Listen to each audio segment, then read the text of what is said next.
Hi hello friends, എല്ലാ കൂട്ടുകാർക്കും നമ്മൾ അഡ്വക്കേറ്റ് അഞ്ജലി സീരിയലിലെ അടുത്ത ആഴ്ചത്തെ വീക്കെൻഡ് പ്രൊമോ റിവ്യൂയിലേക്ക് തന്നെ സ്വാഗതം കേട്ടോ. ചാനൽ ആദ്യമായിട്ടാണ് കാണുന്നുണ്ടെങ്കിൽ ഒന്ന് സബ്സ്ക്രൈബ് ചെയ്ത് ലൈക്ക് ചെയ്ത് സപ്പോർട്ട് ചെയ്യാൻ വേണ്ടി മറക്കല്ലേ. നമ്മുടെ പ്രതീക്ഷകളൊക്കെ എല്ലാം തകിടം മറിച്ചിട്ടുള്ളൊരു വീക്കെൻഡ് പ്രൊമോ തന്നെയാണ് ഇപ്പോൾ ടി വിയിൽ കാണിച്ചിരുന്നത് കേട്ടോ. വേറെ ഒന്നുമല്ല, അങ്ങനെ അഞ്ജലിയുടെ സത്യസന്ധത, അഞ്ജലി എങ്ങനെയാണ് തൻ്റെ ഭാര്യ എന്നുള്ള ആ ഒരു സ്റ്റോറി അർജുൻ അഞ്ജലിയുടെ വീട്ടുകാരുടെ മുമ്പിൽ പറയാം കേട്ടോ. അത് കേട്ടിട്ട് വീട്ടുകാരെന്ത് പറയണ വെച്ച് കഴിഞ്ഞാല് എന്തായാലും അഞ്ജലി തെറ്റ് ചെയ്തിരുന്ന അവർക്ക് മനസ്സിലായി. പക്ഷെ വീട്ടിലേക്ക് അങ്ങോട്ട് കേറ്റാനായിട്ട് അവരുടെ മനസ്സ് അനുവദിക്കുന്നില്ല. അഥവാ കേറ്റാന്ന് പറഞ്ഞാലും അഞ്ജലി എന്താ തന്റെ ഭാര്യയല്ലേ, താനാണ് അഞ്ജലിനെ നോക്കേണ്ടത് എന്ന് അർജുന്റെ മനസ്സിൽ തോന്നുകയാണ്. അങ്ങനെ അർജുൻ അഞ്ജലിയുടെ കൈ പിടിച്ചുകൊണ്ട് വാടോ, നമുക്കിനി ഒരുമിച്ച് ജീവിക്കണം, അഭിമാനത്തോടെ അന്തസ്സോടെ എന്ന് പറഞ്ഞിട്ട് അഞ്ജലിയുടെ കൈ പിടിച്ചിട്ട് അർജുൻ നേരെ പോകുന്നത് അമ്പാടിയുടെ വീട്ടിലേക്കാട്ടോ. കാരണം സ്വന്തമായിട്ടൊരു വീട്, കാര്യങ്ങളെല്ലാം സെറ്റ് ചെയ്യണം. പിന്നെ വീട്ടുകാർക്ക് കാര്യങ്ങളൊക്കെ പറഞ്ഞ് മനസ്സിലാക്കാനുള്ള സമയമൊക്കെ വേണം. അപ്പൊ അതുവരെ അഞ്ജലി സേഫ് ആയിട്ടിരിക്കാൻ ഏറ്റവും നല്ല സ്ഥലം അമ്പാളുടെ വീട് തന്നെയാണെന്ന് മനസ്സിലാക്കാണ് അർജുൻ. അങ്ങനെ നേരെ കൊണ്ടുവന്നത് അമ്പാളുടെ വീട്ടിലേക്കാട്ടോ. അവിടെ എത്തുമ്പോഴേക്കും നമ്മുടെ അമ്പാളുടെ വീട്ടുകാർത്തൊക്കെ പറഞ്ഞിട്ടുണ്ട് അർജുൻ എന്ന് പറയാണ്ട് രാജീവ് രാജീവ് എന്ന് പറയണമെന്ന്. അവരും രാജീവ് തന്നെയാണ് പറയണത്. അമ്പാളുടെ വീട്ടിലാക്കുമ്പോഴേക്കും അമ്പാളുടെ വീട്ടുകാരൊക്കെ ചോദിക്കുന്നുണ്ട് എന്ത് കാര്യം, എന്തെങ്കിലും വിഷയമുണ്ടോ, എന്താ പ്രശ്നം എന്നൊക്കെ ചോദിക്കുമ്പോൾ നമ്മുടെ അർജുൻ നടന്ന സംഭവങ്ങളൊക്കെ പറയാണ്. ഒരു പ്രത്യേക സാഹചര്യത്തിൽ എനിക്ക് അഞ്ജലിയുടെ കഴുത്തിൽ താലി കെട്ടേണ്ടി വന്നു. അത് വേറൊന്നുമല്ല, പത്മനെ രക്ഷിക്കാൻ വേണ്ടി ഓടിപ്പോയപ്പോഴേക്കും അങ്ങനെ കുറുപ്പിന്റെ ആ സമൂഹവാദത്തിൽ പോയി പെട്ടതും അഞ്ജലിയുടെ കഴുത്തിൽ താലി ചാർത്തതും എല്ലാം തന്നെ പറഞ്ഞു കൊടുക്കുകയാണ് അർജുൻ കേട്ടോ. അങ്ങനെ പറയുമ്പോഴേക്കും അമ്പായുടെ അമ്മയും അതുപോലെ തന്നെ ചേച്ചിയും പറയണ്ടേ എന്തായാലും ഇവിടെ നിൽക്കട്ടെ, ഒരു കുഴപ്പമില്ല, എന്തായാലും മറ്റേ അമ്പായുടെ ചേച്ചിയുടെ ഭർത്താവ് ഉണ്ടല്ലോ പോലീസുകാരൻ, പുള്ളിക്കാരൻ വരുന്നവരെ സേഫ് ആയിട്ട് അഞ്ജലി അവിടെ തന്നെ ഇരിക്കട്ടെ എന്ന് പറയണം. അങ്ങനെ അഞ്ജലി അവിടെ ആക്കിയതിനു ശേഷം അർജുൻ തൽക്കാലത്തേക്ക് എവിടെയെങ്കിലും വീടോ വാടക വീടോ എന്തെങ്കിലും കിട്ടുമോ എന്ന് അറിയാൻ വേണ്ടിയിട്ട് അന്വേഷിച്ച് ഇറങ്ങും കേട്ടോ. ഇന്ദിരയാണെങ്കിൽ അപ്പൊ തന്നെ അനുപമനെ ഫോൺ വിളിച്ച് പറയുന്നുണ്ട്, എടി അനുപമേ, രാവിലെ ഞാൻ നോക്കിയപ്പോൾ ഞെട്ടിക്കുന്ന കാഴ്ചകളാടി കണ്ടത്. അമ്മായി ഇങ്ങനെ സസ്പെൻസ് ഇടാതെ കാര്യം എന്താണെന്ന് വെച്ചാൽ പറ.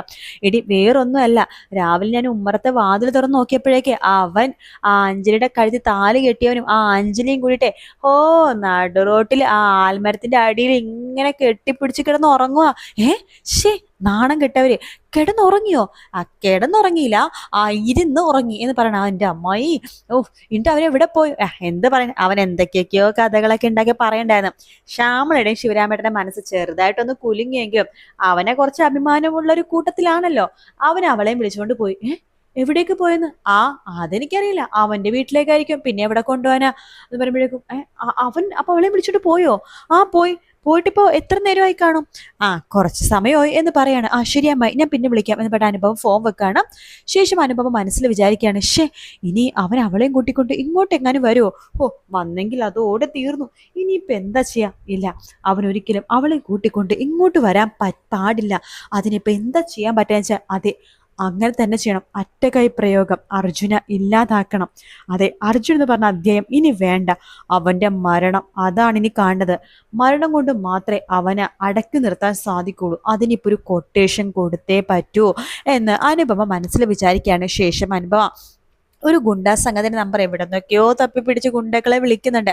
എന്നിട്ട് ഈ അർജുന്റെ ഫോട്ടോയൊക്കെ അയച്ചു കൊടുക്കുകയാണ്. ഇന്ന ആളെയാണ് ഇല്ലാതാക്കേണ്ടത് പറഞ്ഞ് ഫോട്ടോയൊക്കെ അയച്ചു കൊടുക്കുകയാണ്. ശരി മേഡം, ഞങ്ങൾ പറഞ്ഞ പോലെ ചെയ്തോളാം എന്ന് പറഞ്ഞിട്ട് ഒരു ഒമിനി വാഹനത്തിൽ ഒരു 5-6 ഗുണ്ടകളെ പോലുള്ള ഗുണ്ടകള് അവര് അർജുനുള്ള ഒരു സ്ഥലത്തേക്ക് പോകാണ്. അവർ വെള്ളത്തിന്റെ ഒരു ഏരിയ ആയിട്ടോ അത്. അവിടെ അർജുനോട് ഇങ്ങനെ പറയണ്ട്, ഞങ്ങൾ നിന്നെ ഇല്ലാതാക്കാൻ വേണ്ടി എന്താണ്?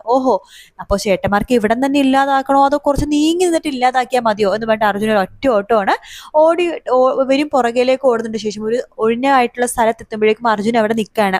എന്നിട്ട് പറയണ്ട്, മറ്റവിടെ അത്ര ശരിയാവില്ല, ഞാൻ ചിലപ്പോൾ വെള്ളത്തിലേക്ക് വീണ് രക്ഷപ്പെട്ട് അല്ലെങ്കിൽ നിങ്ങൾ വെള്ളത്തിലേക്ക് വീണ് എന്തെങ്കിലും പ്രശ്നമായി കഴിഞ്ഞാൽ അതൊന്നും ശരിയാവില്ല, ഇവിടെയാണ് പറ്റിയ സ്ഥലം, അത് നമുക്ക് സ്റ്റണ്ട് തുടങ്ങാം ചേട്ടന്മാരെ എന്ന് പറഞ്ഞിട്ട് അർജുൻ ആ ഗുണ്ടകളെയൊക്കെ അടിച്ച് നിരപ്പെടുത്താണ്. ആ ഗുണ്ടകളും ഒട്ടും വിട്ടുകൊടുക്കുന്നില്ല. അർജുനെ നന്നായിട്ട് നല്ല രീതിയിൽ തന്നെ അടിച്ച് ഒരു വശമാക്കുന്നുണ്ട് ആ ഗുണ്ടകൾ കേട്ടോ.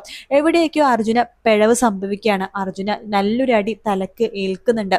ശേഷം അർജുന്റെ 2 കാലിലും 2 ഗുണ്ടകളും 2 കൈയിലും മറ്റു 2 ഗുണ്ടകളോട് പിടിക്കുകയാണ്. എന്നിട്ട് അർജുനെ തൂക്കിയെടുത്തുകൊണ്ട് ആ വെള്ളം ഉണ്ടല്ലോ ആദ്യം കാണിച്ച അവർ സ്റ്റണ്ട് നടത്താൻ വേണ്ടി നിന്നൊരു വെള്ളത്തിന്റെ ഒരു ഏരിയയിലാണെന്ന് ഞാൻ പറഞ്ഞില്ലേ, ആ ഒരു ഭാഗത്തേക്ക് കൊണ്ടുവരികയാണ് അർജുന. എന്നിട്ട് ആ വെള്ളത്തിലേക്ക് നല്ല ആഴമുള്ളൊരു കുളമാട്ടോ അത്. ആ ഒരു വെള്ളത്തിലേക്ക് അർജുന വലിച്ചെറിയാട്ടോ. അപ്പൊ അർജുന ശരിക്കും നീന്തൽ അറിയില്ല. അത് ഇന്നത്തെ പ്രൊമോ കറക്റ്റായിട്ട് കാണിക്കുന്നുണ്ട്. അർജുന നീന്തൽ അറിയില്ല. അർജുന അവിടെ മരണവെപ്രാളം കാണിക്കാണ് വെള്ളത്തിൽ ഇങ്ങനെ മുങ്ങിക്കൊണ്ടിരിക്കുകയാണ് അർജുന. അപ്പൊ ഇങ്ങനെ രക്ഷപ്പെടുത്താൻ വേണ്ടി ഇങ്ങനെ മുകളിൽ ഇങ്ങനെ കൈകാലുകളൊക്കെ ഇട്ട് ഇങ്ങനെ അടിച്ചുകൊണ്ടിരിക്കുകയാണ് ആ ഗുണ്ടകളും.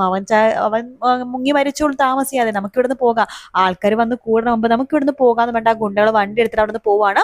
ശേഷം അനുപമനെ വിളിച്ച് പറയണ്ട, അവൻ വെള്ളത്തിൽ മുങ്ങി മരിച്ചു എന്ന് പറയണേ. സത്യമാണ് നിങ്ങൾ പറയണത്? അതെ, പിന്നെ സത്യമില്ലാതെ നുണയോ? ഞങ്ങൾ ഫോട്ടോ എടുത്തിട്ടുണ്ട്, വേണമെങ്കിൽ അയച്ചു തരാമെന്ന് പറഞ്ഞിട്ട് അർജുൻ വെള്ളത്തിൽ മുങ്ങിത്താഴുന്ന ഫോട്ടോ എടുത്തത് അനുപമക്ക് അയച്ചു കൊടുക്കുകയാണ്. അനുപമക്ക് സന്തോഷമാവാണ്. ആഹാ, സന്തോഷം, സമാധാനം. ഹോ, അവന്റെ ശല്യം അങ്ങോട്ട് തീർന്നു കിട്ടി. എന്തായിരുന്നു ചെക്കൻ്റെ ഒരു പെടപ്പ്! വേറെ ആർക്കും ഒരു പ്രണയം ഉണ്ടായിട്ടില്ല, പ്രണയ നൈരാശ്യം ഉണ്ടായിട്ടില്ല, പ്രണയിച്ച പെണ്ണെ കെട്ടണമെന്നും എന്തൊക്കെയായിരുന്നു ഒരു ജാട, വലിയ ഹീറോ എന്ന് അവന്റെ വിചാരം. അങ്ങനെ തന്നെ കിടക്കട്ടെ, അവന്റെ ചേട്ടനും കുറവൊന്നുമില്ല, ചേട്ടനും അനിയനും ഒരു പെണ്ണ് തന്നെ പ്രേമിക്കണം, അതങ്ങനെ നടക്കില്ലല്ലോ എന്നൊക്കെ പറഞ്ഞിട്ട് അനുഭവം സന്തോഷത്തോടെ ഇരിക്കുക കേട്ടോ. അതേ സമയത്ത് അർജുൻ ഇങ്ങനെ മുങ്ങിത്താഴുന്നതൊന്നും അറിയാതെ അഞ്ജലി അമ്പാടിയുടെ വീട്ടില് അഞ്ജലിക്ക് എന്തൊക്കെയോ ഒരു സംശയം പോലെ കേട്ടോ. കാരണം ഇവരിലെ പെരുമാറ്റത്തിലും ഇതിലൊക്കെ അഞ്ജലിക്കും ചില സംശയങ്ങളൊക്കെ തോന്നുന്നുണ്ട്. അഞ്ജലി അമ്പാടി എടുത്ത് ചോദിക്കേണ്ട, അമ്പാടി എനിക്ക് അമ്പാടിയുടെ കുറച്ച് കാര്യങ്ങൾ ചോദിക്കാനുണ്ട്. അപ്പൊ തന്നെ അമ്പാടിക്ക് മനസ്സിലായി അർജുനെ കുറിച്ച് എന്തോ ആണെന്ന്. എന്താ അഞ്ജലി, എന്താ ചോദിക്കാനുള്ളത്? അല്ല, രാജീവ് എൻ്റെ അടുത്ത് എന്തൊക്കെ ഒളിക്കുന്ന പോലത്തെ ഒരു ഫീല്. അല്ല, രാജീവിന് വർഷങ്ങളായിട്ടുള്ള പരിചയമുണ്ടല്ലോ അമ്പാടിക്ക്, ചെറുപ്പം മുതലുള്ള കൂട്ടുകാരല്ലേ? അതെ, ഞങ്ങൾ ഒരുമിച്ച് പഠിച്ചതാണ് UP സ്കൂൾ മുതൽ. ഓ, അപ്പൊ വർഷങ്ങൾക്ക് പഴക്കമുണ്ടല്ലേ? പിന്നെ ഞാൻ ഇത്തിരി എളുപ്പത്തിട്ട് അവനെ കാണുന്നതല്ലേ, ഞങ്ങൾ ഒരുമിച്ച് പഠിച്ചതല്ലേ? ഓ, ആയിക്കോട്ടെ. അല്ല, ആ രാജീവ് എൻ്റെ അടുത്ത് എന്തൊക്കെയോ ഒളിക്കുന്നുണ്ട്. അതൊക്കെ അഞ്ജലിക്ക് വരെ തോന്നുന്നതായിരിക്കും. അങ്ങനെയല്ല. നോക്ക്, ഒരു വക്കീലിനോടും ഡോക്ടറോടും കള്ളം പറയാൻ പാടില്ല എന്ന് അമ്പാടി കേട്ടിട്ടുണ്ടോ? അതേ സിനിമയിലും സീരിയലൊക്കെ കേൾക്കുന്ന സ്ഥിരം ഡയലോഗല്ലേ? അല്ല, അവിടുത്തെ ഇപ്പൊ കള്ളം പറഞ്ഞാൽ ഇപ്പൊ എന്താ കുഴപ്പം? കള്ളം പറഞ്ഞാൽ കുഴപ്പമൊന്നുമില്ല, പക്ഷെ പെട്ടെന്ന് കണ്ടുപിടിക്കും. അങ്ങനെ ഒളിച്ചു വെക്കാറില്ല ആരും.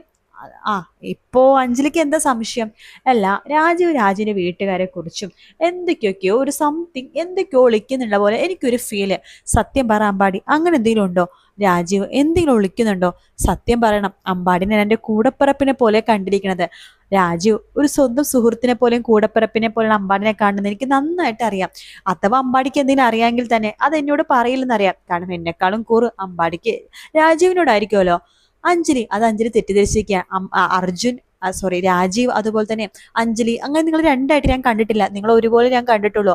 പിന്നെ അഞ്ജലിക്ക് ഒരു സംശയം ഉണ്ടെങ്കിൽ അത് നേരിട്ട് രാജീവിനോട് ചോദിക്കുന്നതായിരിക്കും നല്ലത്.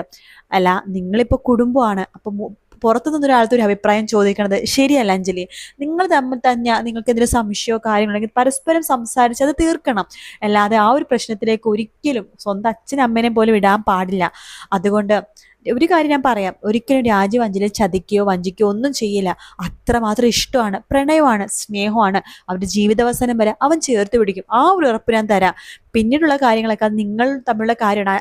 രാജീവ് വരട്ടെ, നിങ്ങൾ സംസാരിച്ച് എന്താ വെച്ചാൽ തീരുമാനിക്കുക എന്നൊക്കെ അമ്പാടി പറഞ്ഞ് നൈസായിട്ട് അവിടെ നിന്ന് ഒഴിവാവാട്ടോ.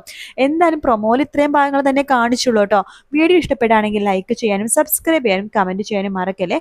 മറ്റൊരു വീഡിയോ ആയിട്ട് കാണാം. Take care, bye bye.